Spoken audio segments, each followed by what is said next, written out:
Spilled something, did we? He sneered. That Montgomery prick.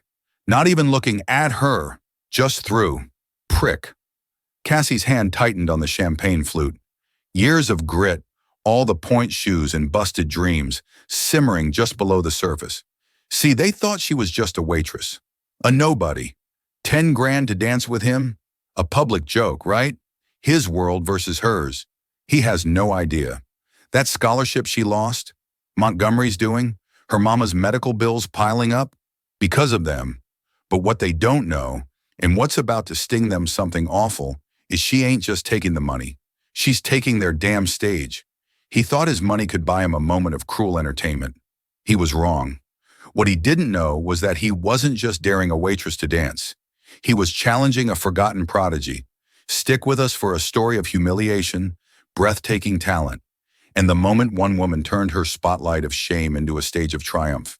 The air in the Grand Atoria ballroom was thick with the scent of money and lees. It was a suffocating perfume, a mixture of expensive cologne, vintage Chanel. No, the faint, sweet decay of thousands of hothouse flowers flown in from the Netherlands. For the guests, it was the smell of Tuesday. For Cassandra Riley, it was the smell of another 16-hour shift on her feet. Cassie, as she was known to the few people who bothered to learn her name, moved through the glittering chaos with a practiced economy of motion. Her black and white uniform was impeccably starched, a stark contrast to the vibrant silks and shimmering satins of the women she served. Her tray laden with flutes of Dom Perignon was an extension of her arm, steady, balanced, and invisible. That was the job, to be an efficient, silent ghost who materialized with champagne and vanished before her presence could register. Tonight was the annual St. Jude's Children's Foundation Gala, an event where New York's elite gathered to congratulate themselves on their generosity by bidding on things they didn't need. Cassie had worked dozens of these events. She knew the rhythm, the polite chatter that would grow louder and less coherent as the night wore on, the air kisses that never landed, the strained smiles that didn't reach the surgically perfected eyes. She navigated past a woman draped in what looked like $1 million diamond necklace, its fire catching the light from the crystal chandeliers. The woman was laughing a brittle, high-pitched sound at something a portly man with a glistening forehead had said. They didn't see Cassie. No one did. She was part of the machinery of the evening, as functional and unregarded as a well-oiled hinge on a service door. Her manager, a perpetually stressed but kind woman named Mrs. Genevieve Peterson, had given her a brief pep talk earlier. Head up, Riley. These people can smell fear. Just be polite, be efficient, and for God's sake, don't engage. Engage. As if Cassie had the energy for it. Her feet were already aching in her sensible non-slip shoes. Her mind was 1,000,000 miles away, replaying the rejection letter that had arrived that morning. It was the third one this month. The Donovan Academy of Performing Arts Alumni Grant Committee regrets to inform you. The words were burned into her memory. 4 years. It had been 4 years since the accident. 4 years since she'd traded her point shoes for a serving tray, her dreams of the Broadway stage for the reality of rent and her mother's medical bills. Sometimes in the quiet moments between serving tables, she could still feel it. The phantom sensation of the stage lights on her skin, the thrum of the orchestra and the floorboards, the collective held breath of an audience just before the music began. It was a ghost limb, an ache for a life that was no longer hers. She was refilling water glasses at table 12 when she first felt the weight of a specific targeted gaze. It wasn't the usual indifferent sweep of the room. This was focused, dissecting, and laced with a palpable sense of contempt. She looked up, her professional smile, faltering for a fraction of a second. The eyes belonged to Preston Montgomery III. Even if you didn't know the name, you knew the type. He was handsome in the way that only generations of wealth and privilege can sculpt a strong jaw. Perfectly coiffed sandy blonde hair, a Rolex on his wrist that cost more than her car. He was lounging in his chair, not sitting with the easy entitlement of a man who had never been told no in his life. He was the heir to the Montgomery CPS real estate empire, a dynasty that had plastered its name on half the skyscrapers in Manhattan. He was flanked by his entourage. On his right was his fiancée, Veronica Davenport, a woman so thin and polished She looked like she might shatter if you spoke too loudly. Her smile was a slash of crimson lipstick, and her eyes as she watched Cassie held aboard cruelty. On his left were two siphons, Cassie mentally dubbed Chad and Bryce. They were laughing at something Preston had just murmured, their brawling laughter a perfect chorus of agreement. Preston's gaze lingered on Cassie. He wasn't looking at her, but through her, as if she were a curious specimen of insect he'd found crawling on his fine china. He nudged Veronica. "Look at this one," he said, his voice a low drawl that still carried in a lull in the conversation. "They look like they're wound by a key, don't they, little automatons?" Veronica tittered. "Don't be cruel, darling. She's just trying to earn her tip." Cassie's jaw tightened, but she kept pouring the water, her movements deliberate and smooth. "Don't engage. Be a ghost." She finished the last glass and began to retreat, her back straight, her dignity, her only shield. "Excuse me." Preston's voice cut through the air, sharp and commanding. "You missed a spot." Cassie paused, turning back. "Sir," he pointed a manicured finger at his water glass.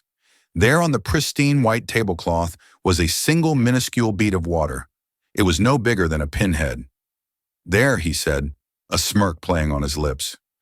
"You spilled sloppy work." The accusation hung in the air, absurd and insulting.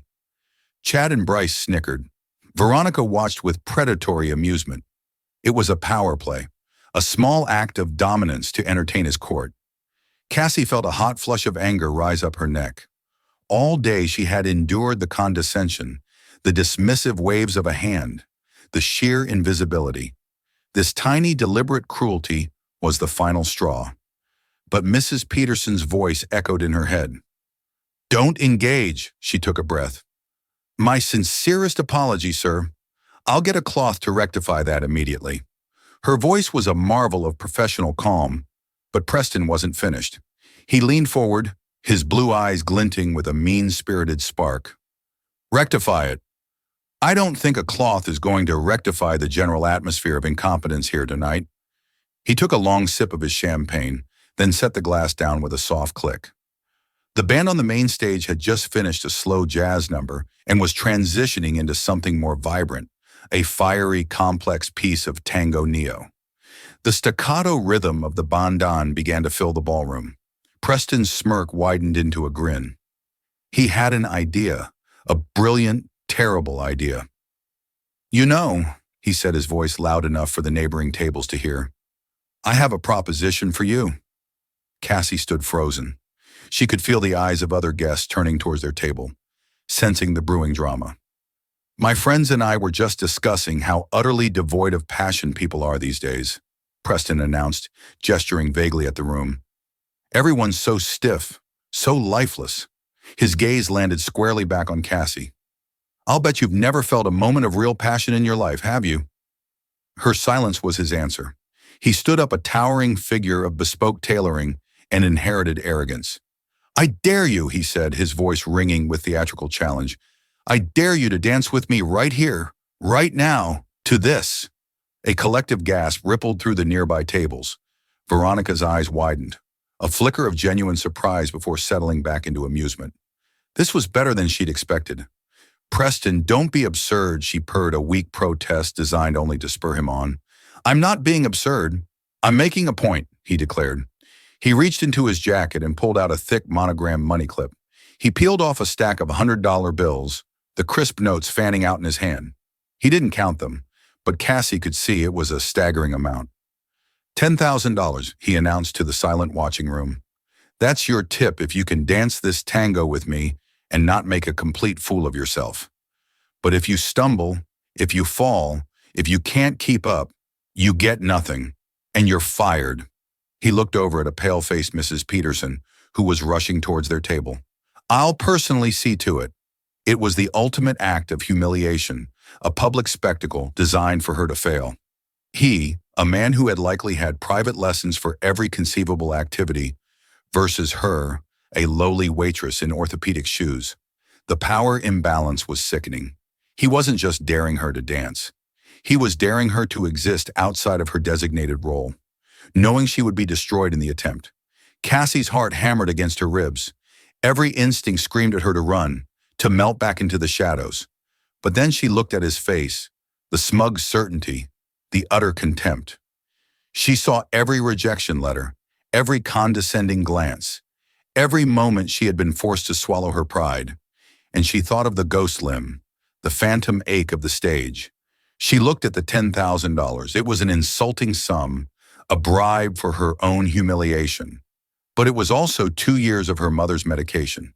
It was a security deposit on a better apartment. It was a lifeline. But it wasn't the money that made her decide. It was his eyes.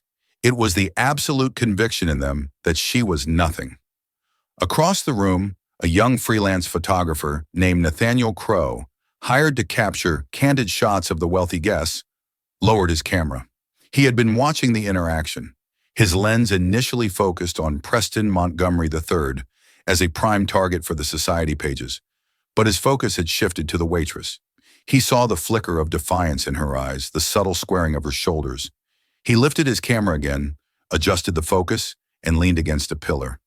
He had a feeling this was about to become the most interesting thing to happen all night. Cassie took a slow, deliberate breath, the chaotic noise of the ballroom fading into a dull roar. Her gaze met Preston's, and for the first time that night, her professional mask dissolved, replaced by a cool, unreadable calm. "Okay," she said, her voice clear and steady. "I accept." A shocked silence fell over the surrounding tables, so profound that the sharp, syncopated rhythm of the tango suddenly seemed deafening. Preston Montgomery III's arrogant grin faltered for just a moment, a flicker of surprise in his eyes. He hadn't actually expected her to accept. The dare was about the refusal, the confirmation of his power to intimidate her into submission. Her acceptance changed the game, but his ego, a vast and well-fed beast, quickly recovered. Of course, she'd accepted. For $10,000, what desperate little nobody wouldn't? This would be even more amusing than he'd imagined.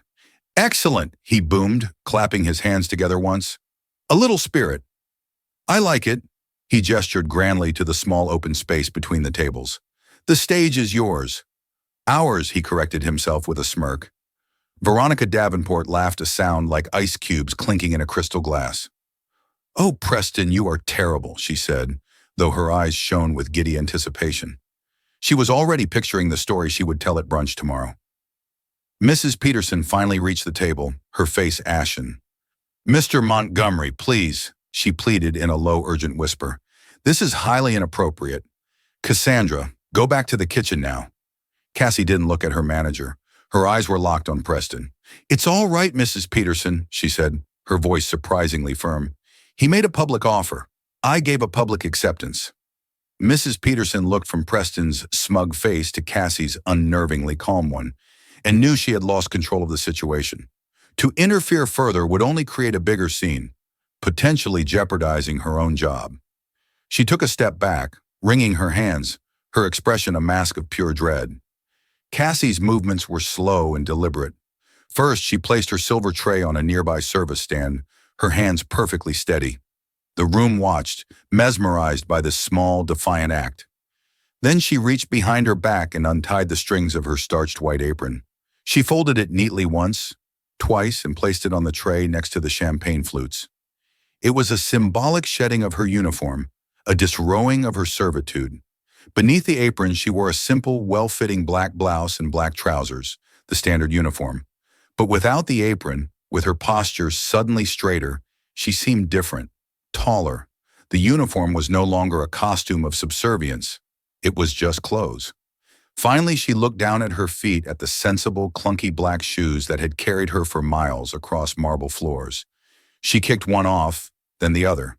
The soft thud of the shoes hitting the plush carpet was the only sound. Now she stood in her simple black socks. A murmur went through the crowd. This was no longer just a rich man being a bully. This was turning into theater. Across the room, Nate Crow adjusted his lens. He zoomed in, capturing the details, the folded apron, the discarded shoes, the look of intense concentration on Cassie's face. This wasn't just a story about a dare anymore. It was about a transformation. He held his breath, his finger hovering over the shutter button. Preston, enjoying the attention, offered Cassie his hand with a flourish of mock chivalry. "Shall we?" Cassie ignored his hand. She walked past him to the center of the small improvised dance floor. She closed her eyes for a single fleeting second. In that darkness, the ballroom melted away. The scent of lilies and champagne was replaced by the familiar smell of rosine and old wood. The chatter of the elite faded, replaced by the echo of her old instructor's voice.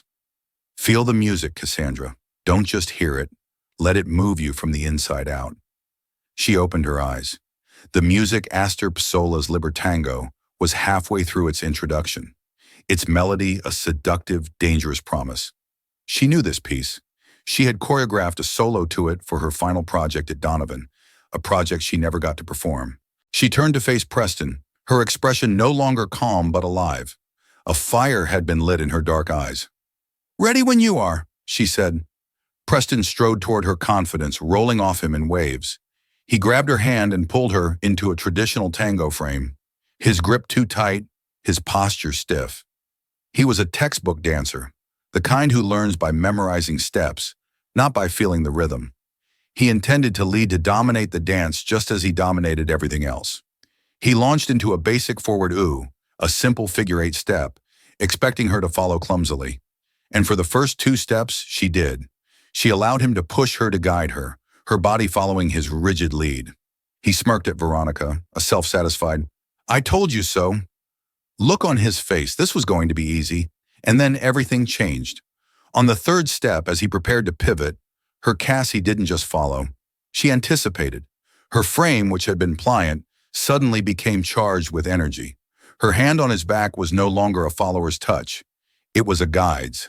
Instead of letting him muscle her through the turn, she used his own momentum, spinning with a speed and precision that caught him completely off guard.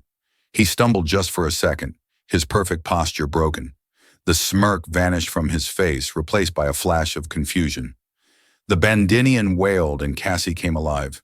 She was no longer Cassie Riley the waitress. She was Cassandra the dancer. Her feet, clad only in black socks, slid across the carpet with a grace her clunky shoes had hidden. She wasn't just doing steps. She was interpreting the music, her body a physical manifestation of the tango's passionate, sorrowful soul.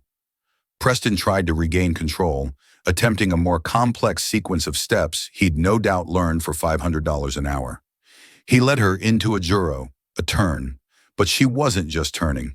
She embellished it, her free leg hooking around his in a swift, sharp gancho that was both technically brilliant and breathtakingly audacious. It wasn't in his textbook. He froze for a microsecond, his mind unable to process the move. The crowd, which had been watching with morbid curiosity, was now utterly silent, their champagne flutes forgotten. They were witnessing something they didn't understand. The power dynamic had inverted. The millionaire was no longer leading. He was struggling to keep up. Cassie saw the panic in his eyes, the beads of sweat forming on his brow, and she felt a surge of something fierce and wild. This wasn't about the money anymore. This was for every dream she'd had to defer, for every indignity she'd had to swallow. This was her stage, and he was just a prop. She began to lead subtly at first, then with undeniable authority. She guided him backwards her steps, intricate and sure, forcing him into sequences he clearly didn't know. He was flailing his movements, becoming jerky and reactive. He was a marionette, and she was pulling the strings. Nate Crow was shooting in a frenzy, the rapid click, click, click of his camera, the only counter rhythm to the music. He captured the look of shock on Veronica's face, her crimson smile frozen in a richness of disbelief. He captured the dropped jaws of Chad and Bryce, but mostly he captured Cassie. He framed a shot of her back arched in a perfect expressive line. He caught the moment she dipped her hair brushing the floor, her eyes burning with intensity as she looked up at the floundering man in her arms. The music swelled to its crescendo. Cassie executed a series of lightning-fast foot swivels, a lap drawing invisible circles on the floor around Preston's clumsy feet. She was dancing circles around him literally and figuratively. For the finale, she drove him back one last time, then spun away from him, her arms snapping out in a dramatic pose, her chest heaving, her chin held high. The final discordant chord of the tango hung in the air like a question mark. Preston was left standing alone in the middle of the space, breathing heavily, his face a mottled red mask of fury and humiliation. He looked lost. For a heartbeat, there was absolute silence. The entire ballroom, hundreds of people had stopped to watch. Then one person began to clap. Then two, and then the room erupted. It wasn't polite society applause. It was a roar, a standing ovation from people who had paid $25,000 a table, all for a waitress in black socks. The applause crashed over Cassie in waves, a sound she hadn't heard directed at her in years. It was overwhelming, a physical force that made the fine hairs on her arm stand up. For a moment, she was back at the Donovan Academy showcase taking her final bow after a grueling performance. The adrenaline, the exhaustion, the pure, unadulterated joy of connecting with an audience. It flooded her system sharp and potent. But this wasn't the Academy. She opened her eyes, the illusion shattering, and saw the sea of stunned, wealthy faces. She saw Mrs. Peterson, her hands clasped over her mouth, tears welling in her eyes. She saw Nate Crow, the photographer, lowering his camera with a look of profound awe on his face. And she saw Preston Montgomery III. The roar of the crowd was a judgment against him, and he knew it. The mottled red of his face deepened to a furious crimson. The smirk, the confidence, the entitlement, all of it had been stripped away, leaving behind the raw, ugly core of his arrogance. He had been made a fool of in front of his peers, the very people whose opinions he valued above all else, and by whom a servant. The applause began to die down as Preston took a step forward. The air crackled with a new dangerous tension. His eyes, which had been confused and panicked during the dance, were now filled with pure, unadulterated hatred. He reached into his pocket, his movements jerky and violent. He pulled out the money clip again, but this time there was no flourish. He ripped the stack of $10,000 from the clip and with a vicious flick of his wrist, threw the money at Cassie. The bills fluttered through the air, scattering at her feet like expensive, insulting confetti.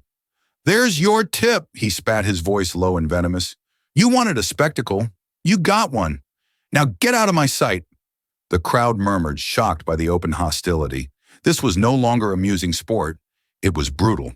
Throwing money at her like that, after a performance that had clearly transcended the crass terms of his dare, was the ultimate sign of disrespect.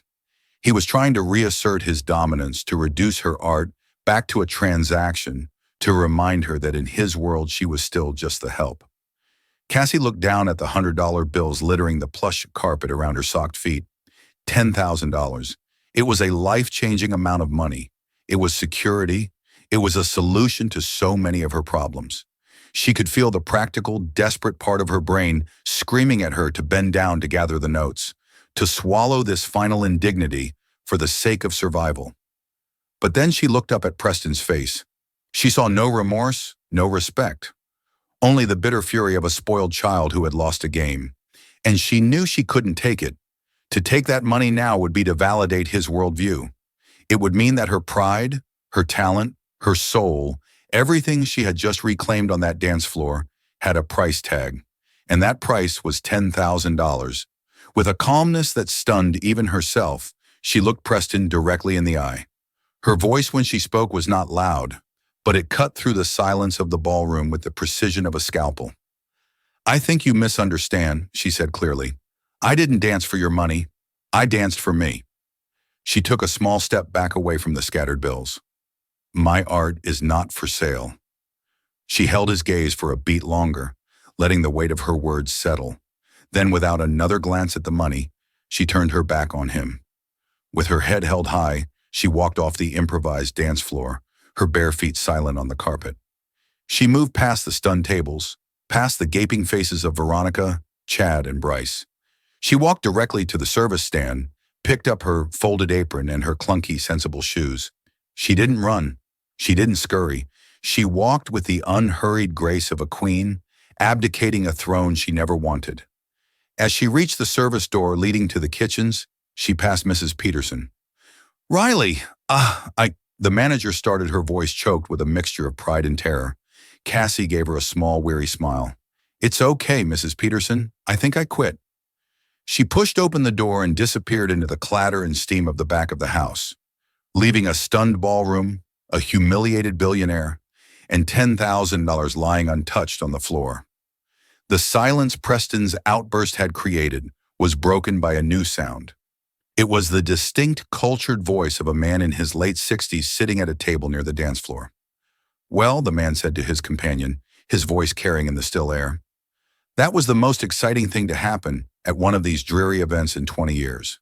He was Gregory Bishop, the legendary and notoriously difficult to please choreographer and director whose shows had dominated Broadway for 3 decades. He had been on the verge of leaving bored to tears by the vapid speeches and overwrought food. Now he was leaning forward, his eyes alight with a professional interest he hadn't felt in years. He had not just seen a waitress outdance a rich fool. He had seen technique. He had seen passion. He had seen raw, untamed star power. More than that, he recognized something in her style. The clean lines, the emotional intensity. It was the signature of a specific training, a specific school. He turned to his assistant. "Find out who that girl is," he commanded. "I don't care what it takes. Get me her name. I want to see her tomorrow." Meanwhile, Preston Montgomery III stood frozen amidst the wreckage of his ego. His fiancée, Veronica, finally came to his side, her touch on his arm, hesitant. "Preston, let's just go," she whispered, her face pale. The fun had curdled. The crowd was no longer looking at him with admiration, but with something between pity and contempt. His attempt to be the evening's alpha male had backfired spectacularly, painting him as both a bully and a fool. He shook her hand off. His eyes were fixed on the service door through which Cassie had vanished. The humiliation was a physical thing, a hot coil in his gut. It wasn't over. He didn't know how, but he would make her pay for this. Not with money, but with ruin. The Montgomery family did not tolerate being embarrassed. Unseen by Preston, Nate Crow was already scrolling through the images on his camera's display. He had it all.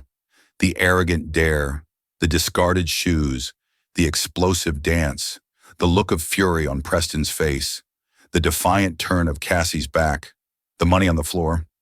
He knew this was more than just a set of candid party photos. This was a narrative, a story of David and Goliath played out in tuxedos and tango. He looked up from his camera, a slow grin spreading across his face.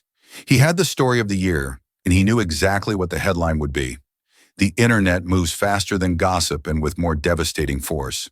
By 8 a.m. the next morning, Nate Crow's story, which he'd sold to the online journalism outlet BuzzFeed News for a handsome sum, had gone supernova. It wasn't buried in the society section. It was the lead story on their homepage, complete with Nate's most dramatic photos. The headline was simple, devastating, and utterly clickable. Montgomery Air dares waitress to dance for $10K. She wipes the floor with him and walks away from the cash. The article itself was a masterclass in narrative journalism. Nate had laid out the scene perfectly. The opulent charity gala, the swaggering billionaire, the quiet waitress. He detailed the dare, the contemptuous way Preston had thrown the money, and Cassie's powerful, dignified refusal. But the photos were the kill shot. There was a TP tick that was being shared on every social media platform. The first photo showed Preston smirking, fanning the cash. The second was a breathtaking motion-blurred shot of Cassie in the middle of the dance, her form of study and passionate grace, while Preston looked on with dawning horror. The third and most damning photo was of Cassie's back as she walked away, leaving the $10,000 scattered on the floor at Preston's feet. By 9:00, Gala Dancer was the #1 trending topic on Twitter. Montgomery's shame was not far behind. For Cassie, the morning was a bewildering storm. She had woken up on the lumpy mattress in her small Queens apartment, the adrenaline of the night before replaced by annoying anxiety. She had quit her job. She had made a powerful enemy. She had walked away from more money than she'd seen in her life. The cold light of day made her actions feel reckless, not heroic. Her mother's prescription needed refilling next week. How was she going to pay for it now? Her phone, a cheap model with a cracked screen, buzzed on her nightstand. It was a text from a former coworker. "OMG, Cassie, are you seeing this?" Then it buzzed again and again.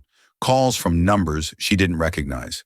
Texts from people she hadn't spoken to in years. She opened the link her friend had sent, and her world tilted on its axis. She saw herself, her face, her story splashed across the screen for the entire world to see. She read the article, her heart pounding. The comments section was a tidal wave of support. "This is the queen we need. Preston Montgomery III is what happens when you have money instead of a personality. Someone find this woman and give her a Broadway show right now." She didn't just walk away from the money. She walked away with his dignity. It was surreal. Yesterday she was invisible. Today she was a symbol. Her personal details weren't in the article, but the internet is a formidable detective. By noon, amateur sleuths had figured out her name. A GoFundMe page was started by a complete stranger with the title "A Tip Jar for the Gala Dancer." It had a goal of $10,000. By 3 hours p.m., it had surpassed $50,000. Meanwhile, in a penthouse office overlooking Central Park, the atmosphere was considerably less celebratory. Preston Montgomery Jr., a man far more ruthless and intelligent than his son, slammed his fist on his mahogany desk, causing a collection of priceless jade figurines to rattle. The New York Post was spread before him, its cover featuring Nate's photo of his son looking humiliated under the blaring headline, "Tango of the Tyrant." "What in the hell were you thinking?" he roared. His son, Preston III, stood before him, pale and defiant. "She embarrassed me, Dad," Preston III mumbled. "It was a joke that got out of hand." "A joke?" his father bellowed, standing up. He was shorter than his son, but carried an aura of such immense cold power that he seemed to fill the room. "Our stock dropped 4% on the pre-market, you idiot." 4%. All because you couldn't resist bullying a waitress. We are fielding calls from board members, from investors. The St. Jude's Foundation has issued a statement condemning your behavior and reviewing their association with the Montgomery name. You didn't just get outdanced, you took a multi-billion-dollar sledgehammer to our family's reputation.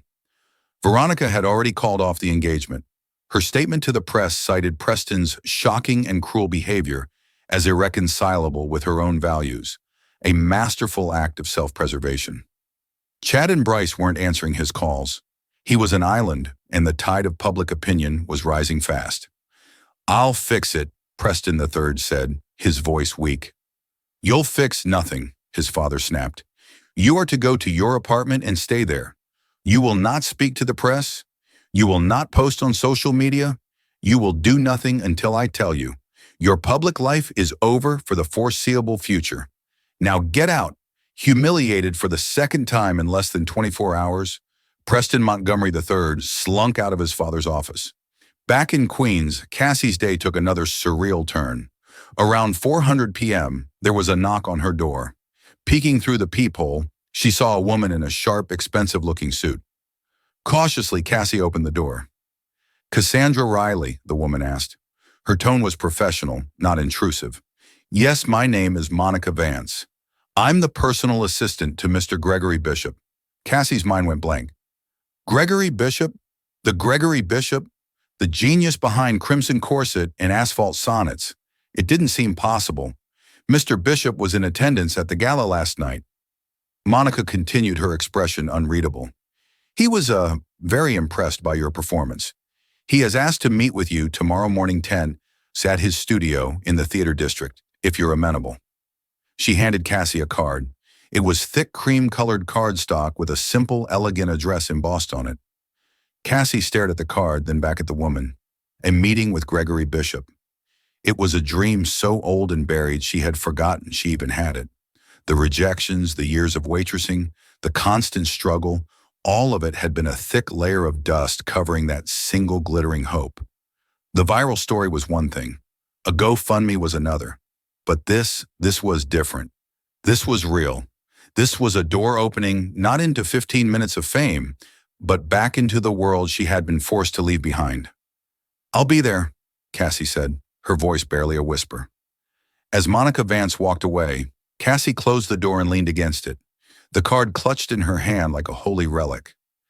The fear and anxiety that had plagued her morning began to recede, replaced by a terrifying, exhilarating flicker of hope.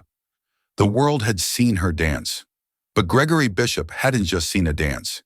He had seen a dancer, And for the first time in 4 long years, Cassandra Riley allowed herself to believe that she might be one again. Gregory Bishop's studio was exactly as Cassie had always imagined it. It was a cavernous space on the top floor of a pre-war building in the heart of the theater district. A wall of floor-to-ceiling windows flooded the room with the gray light of a New York morning, illuminating the dust motes dancing in the air. The floors were worn, scarred oak, bearing the marks of countless hours of relentless work. One wall was covered entirely in mirrors, another in production photos from his legendary shows. The air smelled of sweat lemon-scented floor polish and ambition. It was the scent of her old life. Cassie felt painfully out of place in her best pair of jeans and a simple gray sweater. She had spent an hour that morning trying to decide what to wear, realizing with a pang that her entire wardrobe consisted of Waitress uniforms and worn-out casual clothes. Gregory Bishop was sitting on a simple wooden stool in the center of the room, observing her as she walked in. He was smaller than she expected, a compact man with a wiry frame, piercing blue eyes and a mane of wild silver hair. He wore a simple black turtleneck and black pants, the unofficial uniform of creative geniuses everywhere. "Miss Riley," he said. His voice was raspy, a product of too many cigarettes and too many hours shouting directions at actors. "Thank you for coming, Mr. Bishop. Thank you for inviting me," Cassie replied, her voice steadier than she felt. He gestured to the vast empty floor. "The other night. That was Astor Piazzolla's Libertango, a difficult piece. You didn't just dance it, you inhabited it." "I know the piece," she said. "Clearly," he replied, a hint of a smile touching his lips. "But it was more than that. I saw training in your movements. Strong, bloodic fundamentals, but with a modern emotional core, the kind of training a specific institution is known for." He paused, his gaze sharp and analytical. "The Donovan Academy. Am I wrong?" Cassie's breath caught in her throat. "Yes, I was a student there. I didn't graduate." "I know," Bishop said simply. "I checked. Cassandra Riley, top of her class for 3 straight years, winner of the 2021 choreography prize, and then in your final semester, you vanished." He stood up and began to walk around her in a slow circle like a predator assessing its prey. "The official record says you withdrew for personal reasons. I'm more interested in the unofficial ones." The directness of the question disarmed her. She had spent 4 years deflecting that question with vague face-saving answers. But looking into the choreographer's intense eyes, she felt the urge to tell the truth. "My father," she began, her voice quiet. "He owned a small construction supply business in Brooklyn, a family business started by my grandfather. It was his whole life. He put everything he had into it." She took a shaky breath, the memories still sharp and painful. He had a major contract with a developer for a new luxury condo project on the waterfront. It was the biggest deal of his career. He took out loans, hired extra staff, bought materials, everything was riding on it. And then 6 months into the project, the developer pulled out. They cited some obscure contractual loophole, a zoning issue they claimed their lawyers had just discovered. It was a lie. They'd found a cheaper supplier overseas and wanted to break the contract without penalty. Bishop had stopped circling and was listening intently. "My father was ruined," Cassie continued, her voice thick with emotion. "He lost the business, our house, everything. The stress, it triggered a massive heart attack. He survived, but he was never the same. The medical bills were astronomical. My scholarship to Donovan covered tuition, but it didn't cover rent or my mother's new caregiving costs. So I dropped out. I started working, taking any job I could get, waiting tables, catering, whatever paid the bills." A heavy silence settled in the studio. Gregory Bishop looked at her, his expression softened by a flicker of empathy. He had seen hundreds of young, hopeful artists chewed up and spat out by the harsh realities of life. "That's a heavy burden for a young artist to carry," he said quietly. "Talent requires oxygen to breathe. It's hard to find any when you're drowning." He paused, then asked the crucial question. "This developer, who were they?" Cassie hesitated. She had never spoken the name aloud in this context. It felt like giving power to a demon, but she owed him the full story. "The development company," she said, her voice barely a whisper, was a subsidiary of Montgomery Corp. By Gregory Bishop froze. The blood drained from his face, replaced by a look of dawning, horrified understanding. Montgomery Corp. The name hung in the air between them, suddenly charged with a terrible new significance. Preston Montgomery's family, he breathed. Yes, Cassie confirmed. I didn't know who he was that night at the gala. Not at first. He was just another arrogant rich man in a suit. I only put it all together when I saw his full name in the news articles this morning. Preston Montgomery III. The irony was so thick, so cruel, it was almost suffocating. The man whose family had destroyed her dream was the same man who had, in a twisted act of fate, given her a chance to reclaim it. The cosmic cruelty of it was staggering. Bishop sank back onto his stool, running a hand through his wild hair. My God, he murmured. The universe has a sick sense of humor. He looked at Cassie, and his gaze was no longer just that of a director assessing talent. It was something more. He saw the full picture now. The hidden prodigy, the family tragedy, the poetic, brutal collision of past and present in that ballroom. It wasn't just a good story, it was an epic. It was the kind of raw human drama he built his entire career on. I'm developing a new show, Miss Riley, he said, his voice regaining its command. It's called Echoes. It's about the ghosts of the past and how they shape our present. The lead role is a young woman who loses everything and has to fight her way back through her art. It's a demanding role. It requires a dancer of extraordinary technical skill and profound emotional depth. He stood up and walked to the mirrored wall, staring at his own reflection for a moment before turning back to her. I've auditioned over 300 dancers in New York, London, and Paris, he said. I haven't found her yet. He locked his eyes on Cassie's, and the air in the room became electric with possibility. I think I may have just found her serving champagne at a charity gala. He offered a rare, genuine smile. I'm not offering you an audition, Miss Riley. Auditions are for people I'm unsure about. I'm offering you the part. Cassie swayed on her feet, grabbing the ballet bar for support. The lead role in a Gregory Bishop production on Broadway. It was the dream, the impossible, ridiculous, long-dead dream being handed to her on a silver platter. It was too much, too fast. I haven't danced seriously in 4 years, she stammered. I'm out of practice. I'm not in shape. Muscle has memory. Bishop cut her off gently. And soul has it too. What I saw in that ballroom wasn't just technique. It was 4 years of anger and grief and fight all channeled into 3 minutes of tango. You can't teach that. You can't fake that. We'll get you back into shape. We have the best trainers, the best physical therapists. All I need from you is the fire I saw the other night. He paused, his expression turning serious. The question is, do you still have it? Do you want it? Did she want it? It was like asking a starving person if they wanted a banquet. It was everything. Tears welled in her eyes. Tears of shock, of relief, of terror, of overwhelming gratitude. She nodded, unable to speak. Good, Bishop said, clapping his hands together briskly. The moment of emotion over. Be here Monday morning, 6:01 a.m. sharp. Your new life begins then. As Cassie walked out of the studio and back into the harsh light of the city, the world looked different. The noise of the traffic sounded like an orchestra tuning up. The gray sky seemed full of promise.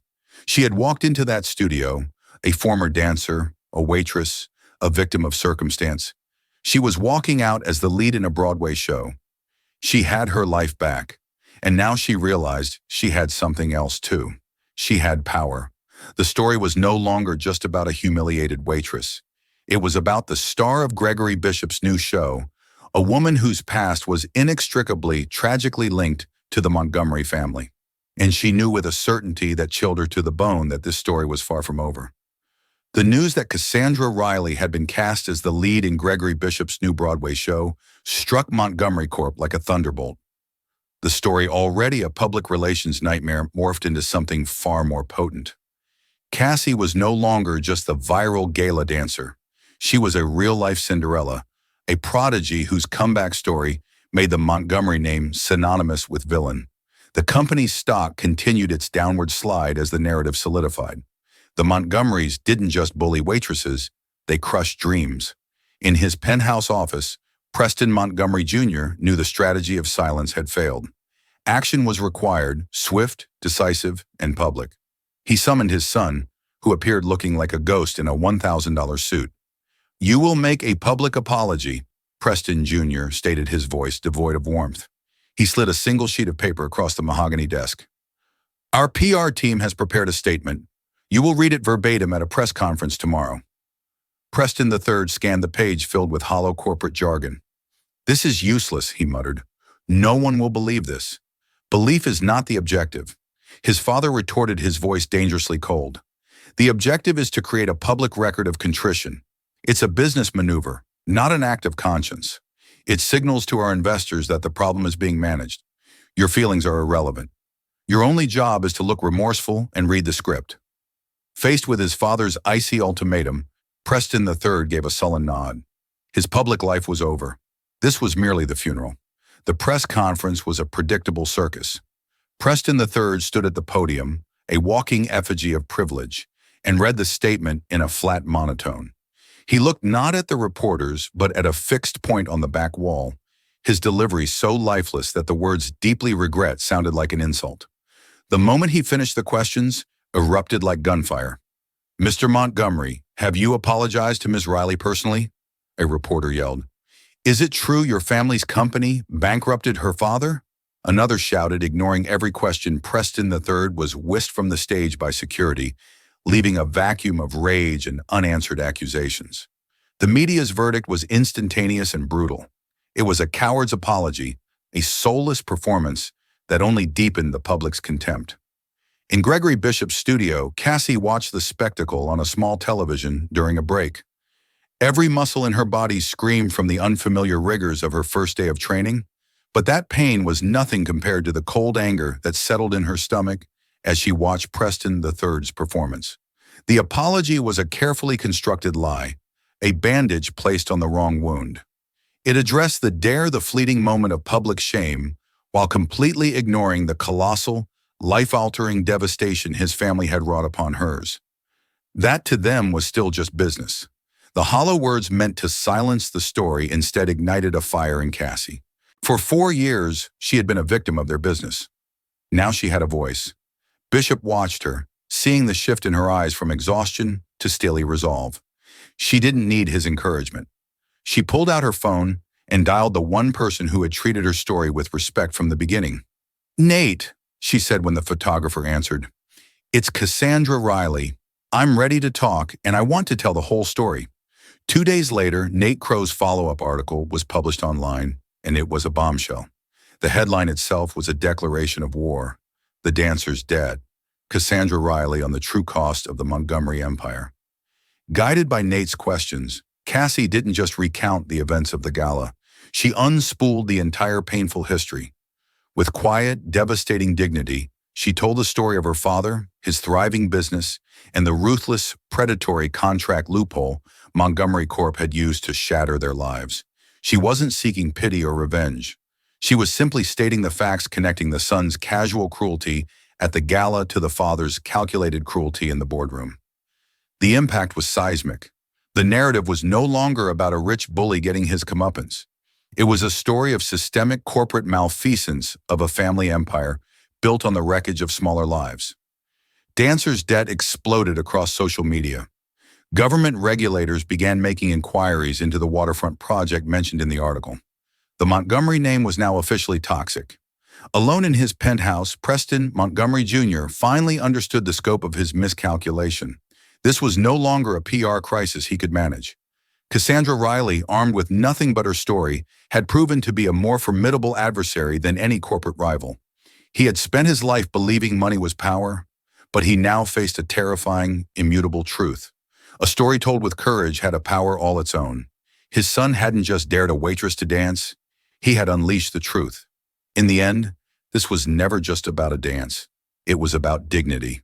Cassandra Riley's story is a powerful testament to the fact that true worth isn't measured in bank accounts or family names, but in talent, resilience, and the courage to stand up for your truth.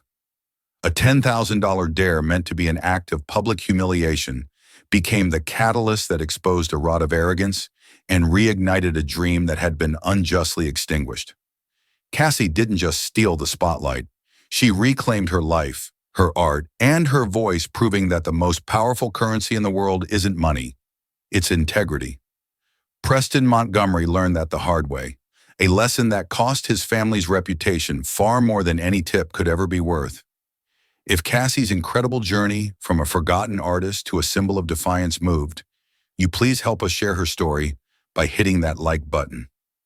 Share this video with someone who needs a reminder that it's never too late to fight for your dreams. And make sure you subscribe and turn on notifications for more true stories that matter. We want to hear from you. What part of Cassie's story resonated with you the most? Let us know in the comments below.